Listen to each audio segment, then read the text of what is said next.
জাতিসংঘে ভাষণে কাঁপায়ে দিল ডক্টর ইউনূস এবং নেতানিয়াহু। ইসরায়েলের প্রধানমন্ত্রীর চোখে তো ঘুম নাই, তার চোখে ঘুম হারাম হয়ে গেছে। কারণ ডক্টর মোহাম্মদ ইউনূস বলেছেন যে ফিলিস্তিনকে স্বাধীন রাষ্ট্র হিসেবে স্বীকৃতি দিয়ে এবং তাদেরকে একটা স্বাধীন রাষ্ট্র হিসেবে সারা বিশ্ব থেকে একটা জাগতিক ঘোষণা দিয়ে, কারণ তাদেরকে স্বাধীন রাষ্ট্র হিসেবে স্বীকৃতি দেওয়া।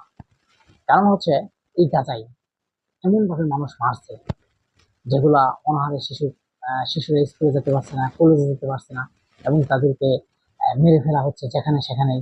এবং এই যে হুমকির মুখে অপুষ্টিজনিত ভুগছে, এই কারণে কিন্তু ডক্টর মোহাম্মদ ইউনূস একদম প্রকাশ্যে এবং ইসরায়েলের প্রধানমন্ত্রীর শাস্তির দাবি এবং সারা বিশ্বে বলছে যে এই যে মানব জাতিকে এভাবে মারা হচ্ছে, তারা না খেয়ে থাকছে এবং তাদেরকে বিভিন্ন কিছুভাবে হয়রানি করা হচ্ছে, তারা না খেয়ে মাসে অপুষ্টিতে ভুগছে, কলেজে যেতে পারছে না, পড়াশোনা নেই, তাদের এই যে আতঙ্ক, তারা বাঁচবে কিনা এরকম খালি সন্ধে তাদের ভিতরে যে আতঙ্ক, এ থেকে আমাদেরকে বেরিয়ে আসতে হবে। ডক্টর মোহাম্মদ ইউনূস বলেছেন যদি তাকে স্বাধীন রাষ্ট্র হিসেবে না দেওয়া হয় এবং এভাবে যদি তাদেরকে নিঃস্ব করে ফেলা হয়, তাদেরকে মেরে ফেলা হয়, জাতি এবং ভবিষ্যৎ প্রজন্ম তাদেরকে ক্ষমা করবে না। কারণ কারণ হচ্ছে ভবিষ্যৎ প্রজন্ম। কারণ এই যে ফিলিস্তিনকে এভাবে মারছে, এটা তো সারা বছর এভাবে থাকবে না। একসময় তো তারা দাপট হয়ে দাঁড়াতে পারে, একসময় তারা শক্তিশালী সমর্থ হিসেবে দাঁড়াতে পারে। এবং ভবিষ্যৎ প্রজন্ম তখন কি বলবে যে তারা ওই সময় যে এতগুলা লোক ছিল, তারা কি করেছে, একটা দেশকে ধ্বংস করে ফেলেছে, একটা দেশকে মেরে ফেলছে এবং যা ইচ্ছা তাই করছে, সেটা কোনো বিচার নাই, আচরণ নাই, আর কোনো কিছু করছে না কিনা সরকার। সরকার এই বিষয়ে কোনো উদ্যোগ আপনার সারা বিশ্ব থেকে যে জাতিসংঘ আছে, সেই জাতিসংঘ কেন এর বিরুদ্ধে কোনো ব্যবস্থা নিচ্ছে না? এবং এভাবে যে মানুষ মারা যাচ্ছে তাদের বিরুদ্ধে কোনো কিছু বলছে না কেন? এবং স্বাধীন স্বাধীন রাষ্ট্র হিসেবে কেন স্বীকৃতি দিচ্ছে না? অনেক আপনারা জানেন কিছুদিন আগে জাতিসংঘের সব দেশ মিলেই কিন্তু একটা আপনার দিয়েছিল যে জাতিসংঘ এবং ফিলিস্তিনকে স্বাধীন রাষ্ট্র হিসেবে স্বীকৃতি দিয়েছিল। তাহলে স্বাধীন রাষ্ট্র হিসেবে স্বীকৃতি দেওয়ার পরেও কেন তারা পেল না, স্বাধীন রাষ্ট্র হিসেবে পেল না?